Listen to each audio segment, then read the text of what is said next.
зверобой, шөп шай дейміз қазақша біз. Бұл негізі қан айналымды қан қысымын реттеуге арналған. Аптеканың фито чай бөлімінен тауып алсаңыздар болады, ішсеңіздер болады. Негізі бізде Қазығұртта Амантай есімді врач болатын, сол кісі айтқан алдым. Біздің Қазақстандағы ең жаңағыдай қауіп туғызып тұрған, тұтынып жатқан нәрсеміз кола, енді анда-санда шығар, шай дейді. Себебі шайды біз өмір бойына ішіп келеміз. Осы шай себебі бізде, білесіздер, в основном краскіге жатады.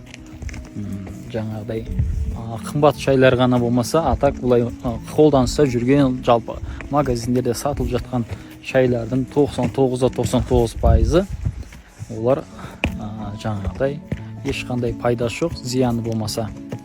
Білесіздер ма, сол шайды ішкеннен кейін тәуелді болып қалады. Апалар, аталар әлі күнге дейін шай ішпесем басым ауырады дейтін сол. Негізінде оған басқа нені демдеп беріп өзгертсе болады. Фито чайларға, именно қандай ауруға байланысты болмаса, мына зверобойды ішсе болады. Шөп шайды. Бұл зияны жоқ, пайдасы бар. Және бұл жаңағыдай